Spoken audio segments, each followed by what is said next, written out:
ciencia.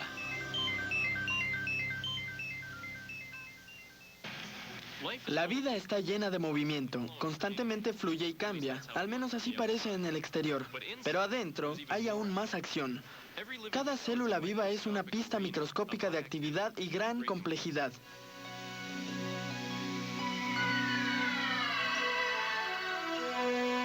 Materia y energía en movimiento.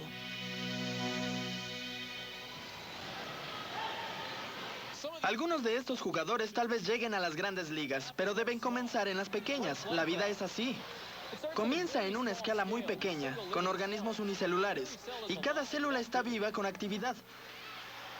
La materia entra y sale a través de una membrana. Los gases, alimentos y nutrientes generan energía. Y una variedad de sistemas transportan materiales. Aprendiendo los fundamentos básicos, obtenemos la habilidad que necesitamos para entender todo. Es simplemente ciencia. Respiración celular.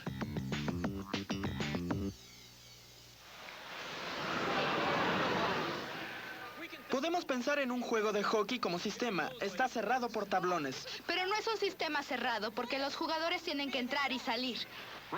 Claro. Ahora piensa en pequeño. Digo, pequeño.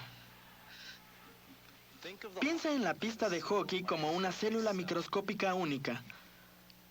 También está cercada por una membrana celular. Pero la materia tiene que seguir entrando y saliendo. Cierto. Una célula necesita suministros frescos para continuar viva. Y esos suministros entran por la membrana. Exacto. Los nutrientes y gases entran a una célula por su membrana. Los nutrientes sirven como fuente de energía para la célula. Reglas de la ciencia. La energía es la habilidad de hacer trabajo.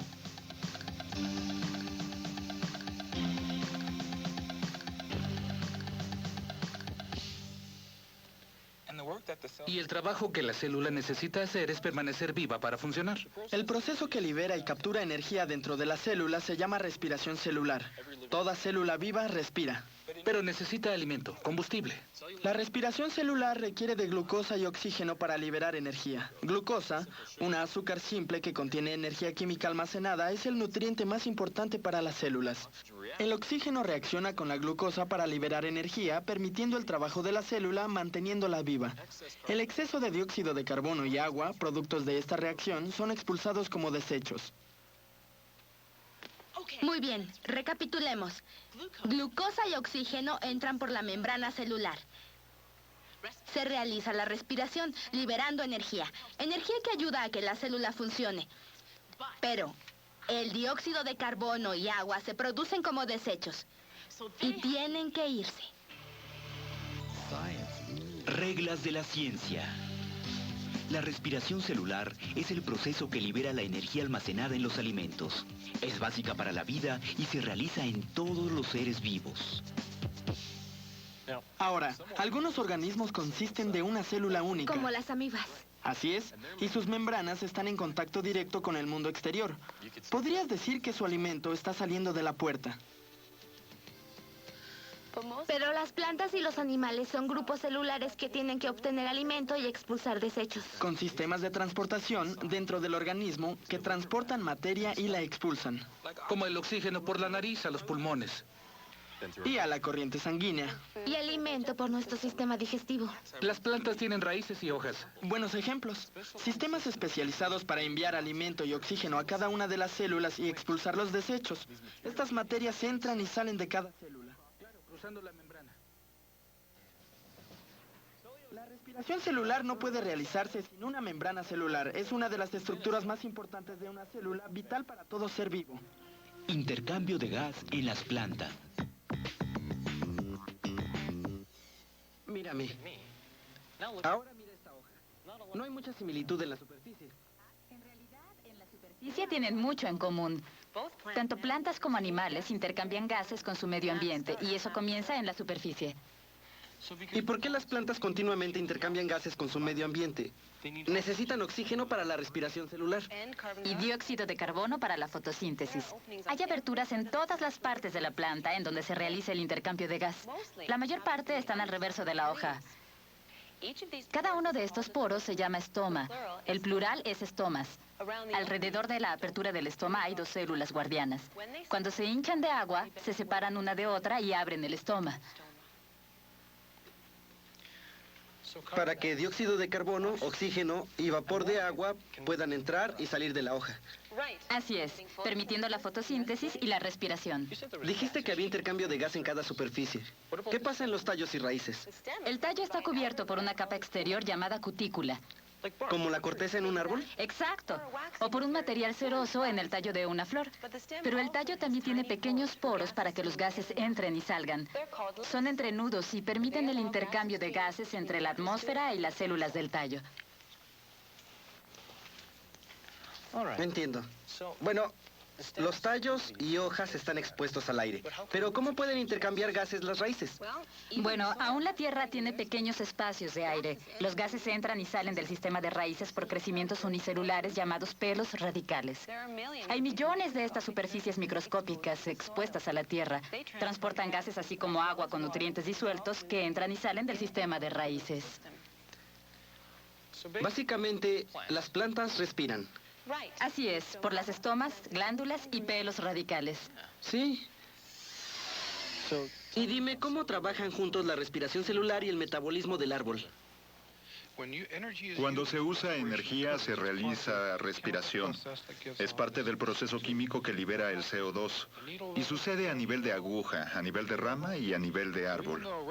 Aun cuando la respiración ocurre a nivel celular a escala muy pequeña, se manifiesta a cualquier escala en que puedas pensar, desde la célula a la hoja, a la aguja, al árbol y en todo el ecosistema del bosque. He oído que los árboles son los pulmones del planeta. ¿Exactamente qué significa? Los árboles absorben dióxido de carbono y cuando mueren lo expelen. Pero cuando lo absorben, liberan oxígeno a la atmósfera. Y es que durante el proceso de fotosíntesis hacen lo opuesto de lo que tú y yo hacemos. Y si lo ves a una escala global, si miras todos los bosques de todo el mundo, podrás realmente ver en la atmósfera una medida de dióxido de carbono. Verás el dióxido de carbono en la atmósfera subiendo en el invierno y bajando en el verano. Puedo mostrártelo en una gráfica. Así parece que los árboles inspiran durante el verano y exhalan durante el invierno. Y por eso los llamamos pulmones del planeta. Los árboles y cosas verdes del planeta son como los pulmones de la Tierra.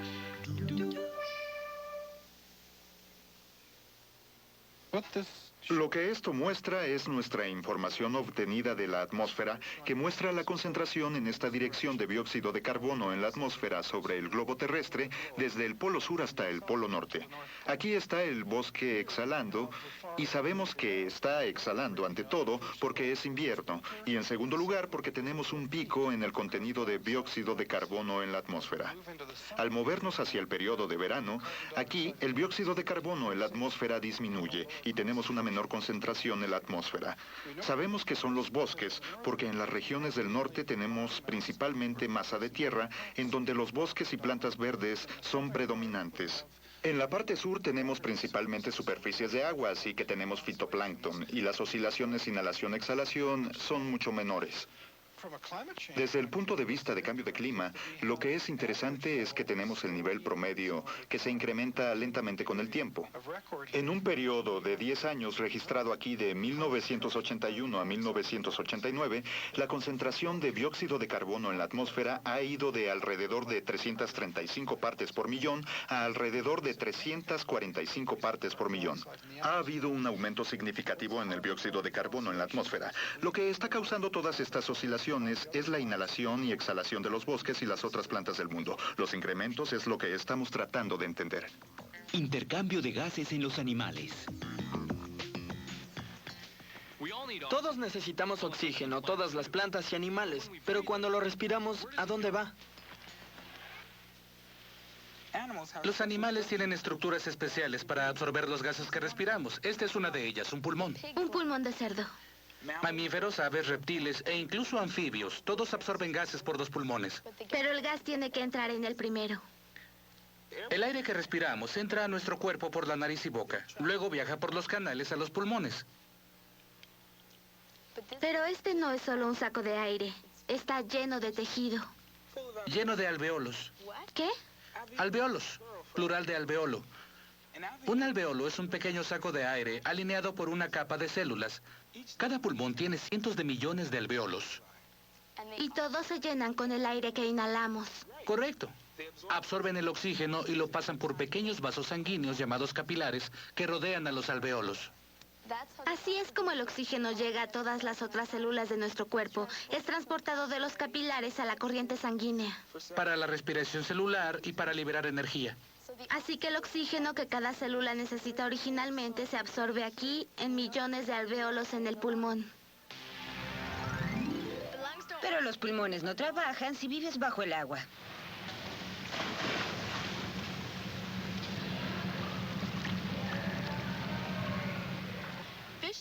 Los peces absorben oxígeno del agua por las branquias.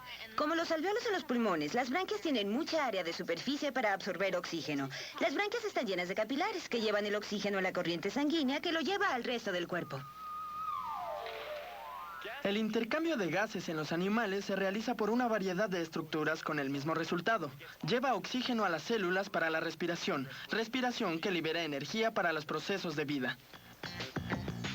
Transportación pasiva.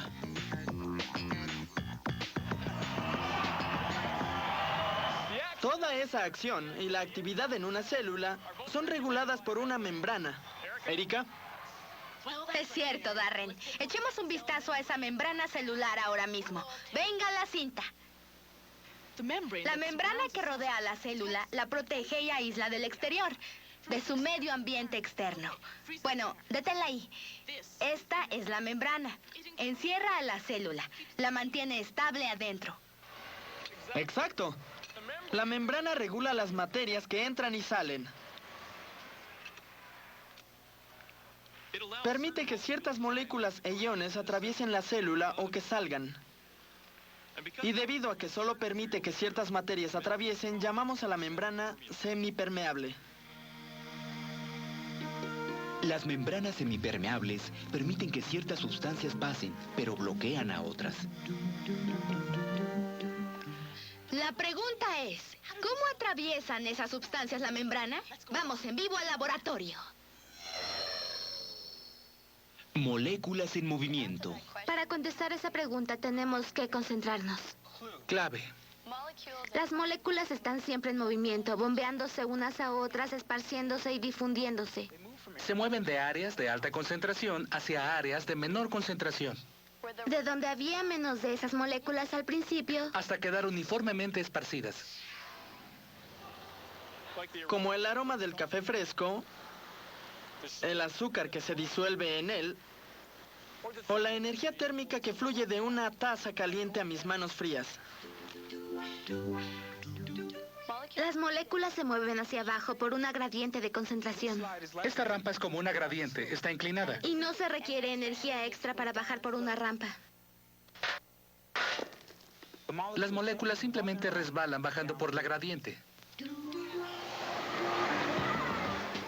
Pero con una célula aún queda la membrana. Recuerda, la membrana de la célula es semipermeable. ¿Lo entendieron? Una membrana semipermeable permite que ciertas materias se difundan a través de ella. Se llama transporte pasivo. Transporte pasivo, no requiere energía. El cloro disuelto se difunde por toda la alberca, pero hay otra molécula aquí que puede difundirse. H2O, agua. Las moléculas de agua también se difunden por gradiente de concentración. Cuando cruzan una membrana se llama ósmosis. Así que la ósmosis es en realidad la difusión de moléculas de agua por una membrana. De una área en donde hay más agua a donde hay menos. Por una gradiente de concentración. Así es. Les daré un ejemplo. Estos son glóbulos rojos en condiciones normales. Su medio ambiente externo e interno tienen la misma concentración de moléculas disueltas.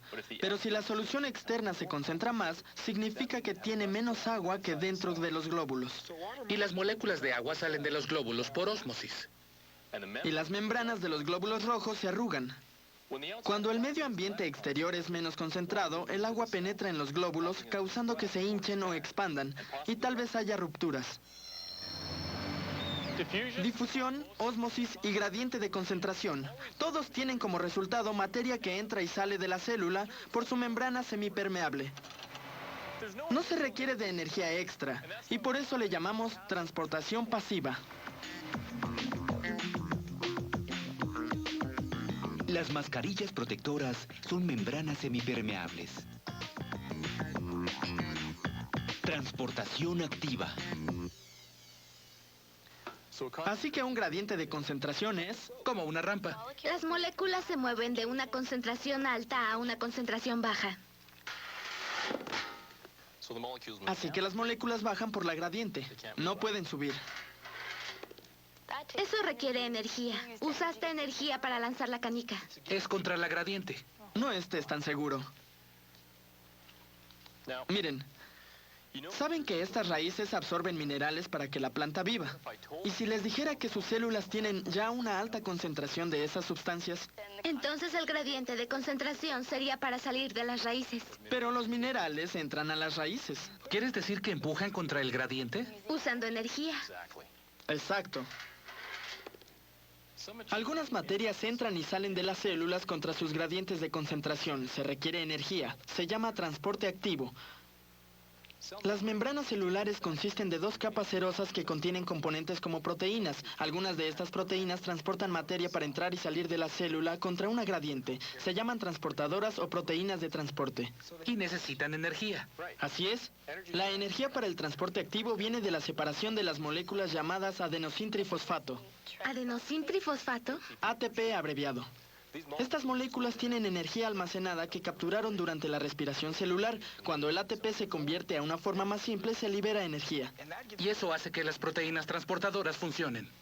Y las proteínas transportadoras capturan moléculas específicas y las llevan dentro o fuera de la célula por la membrana. Va en ambos sentidos. Así es. El transporte activo lleva dentro las materias requeridas y libera desechos. Como una bomba. Con frecuencia le dicen así.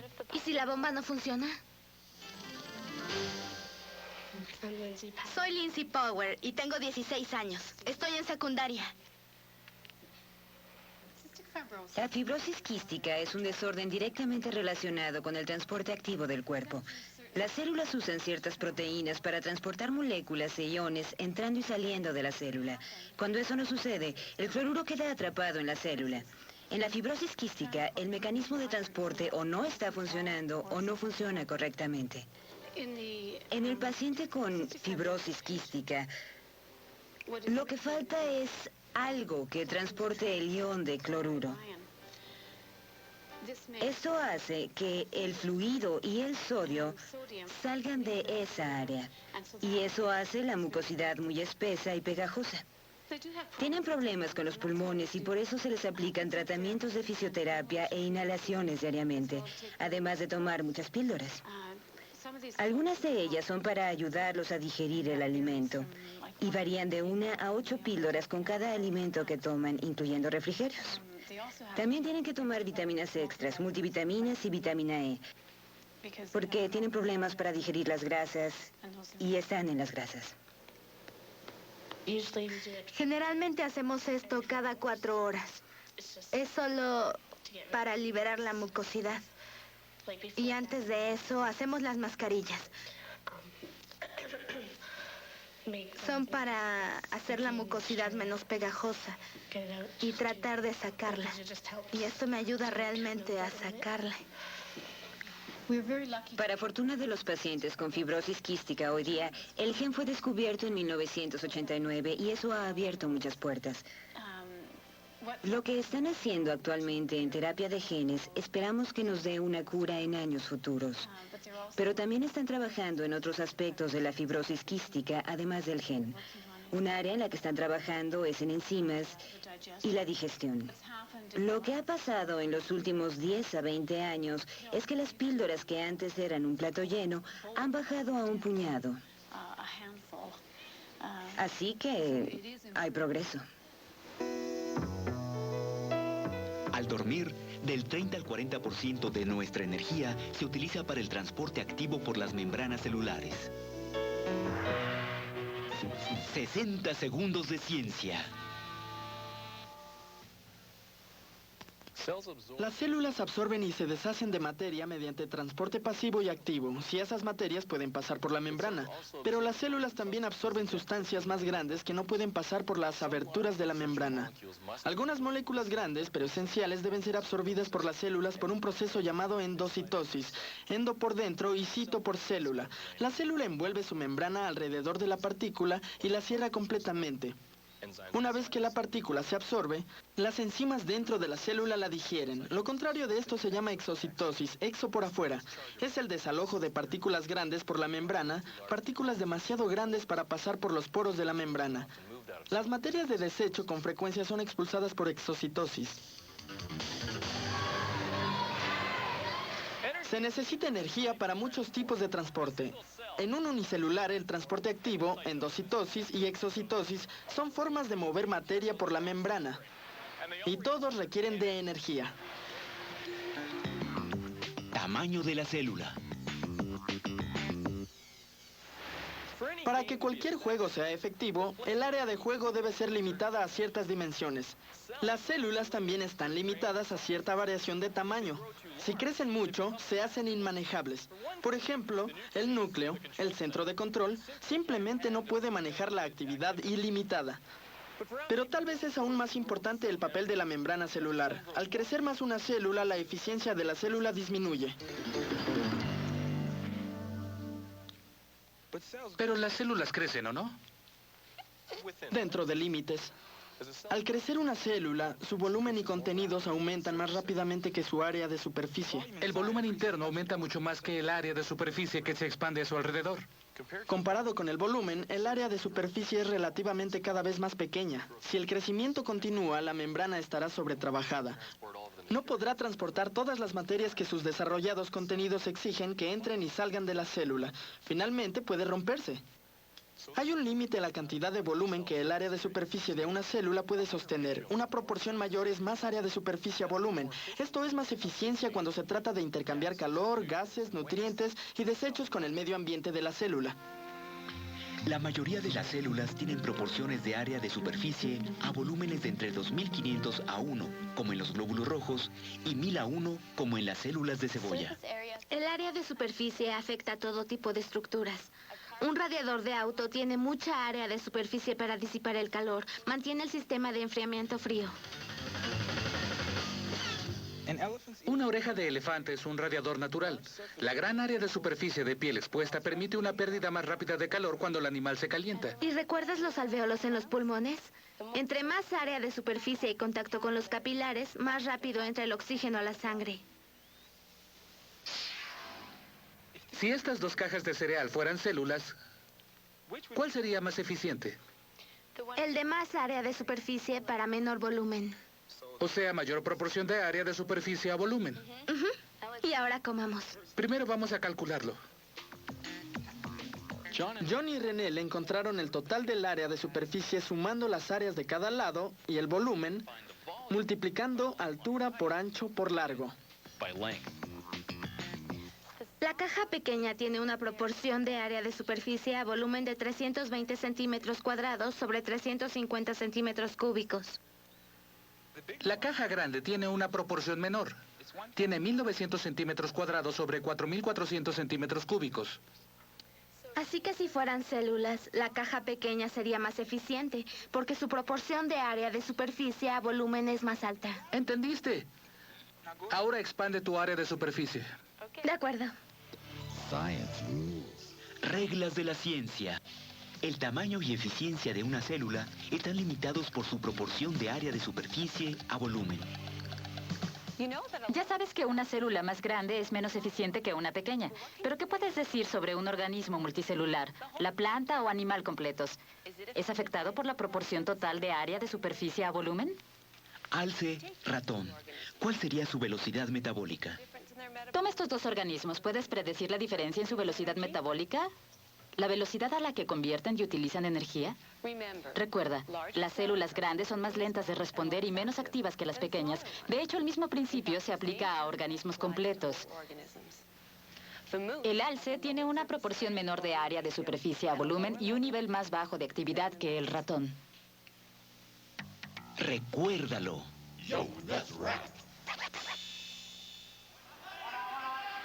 Vida sobre el hielo. Vida en una célula. Un plan de juego similar. Repasemos lo importante. Erika. Muy bien.